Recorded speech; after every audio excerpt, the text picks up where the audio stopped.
At sa ating po naman Sports 5, pasok na po sa Paris Olympics ang Pinay fencer na si Samantha Catantan. Ito nga po'y kasunod ng kanyang gold medal sa Asia-Oceania Olympic Qualifying Tournament sa UAE nitong weekend.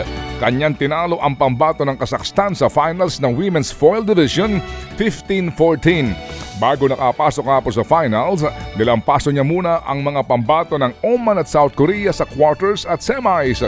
Pumasok si Catantan sa torneo na kailangan pong magkampiyon para nga makapasok sa Olympics. Siya ang unang Pinoy fencer na lalaban sa Summer Olympics sa magmula po noong 1992. Si Catantan ang ika-12 atletang Pinoy na ngayon po ay pasok na sa Paris Games na magsisimula po sa buwan ng Hulyo.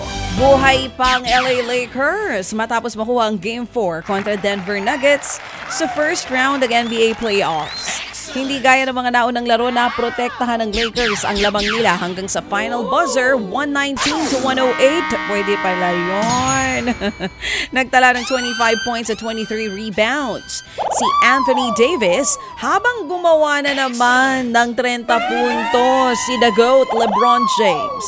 Babalik sa Denver ang serye na hawak ng Nuggets ang 3-1 series lead. Gaganapin po ang laro sa Martes, alas 10 ng umaga, Philippine time. Bukas po yan.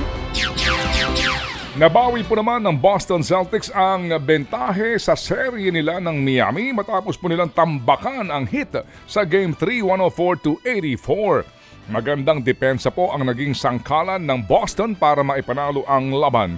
Tig 22 puntos ang in-score ng duo na sina Jaylen Brown at Jason Tatum para nga sa Celtics habang bit-bit naman nila ngayon ang 2-1 series lead. Bukas din po ang Game 4 ng serye, 7:30 in the morning, oras sa Pilipinas. Ted Filon at DJ Chacha ngayon nasa Radyo 5 92.3 News FM Monday to Friday 6 to 10 a.m.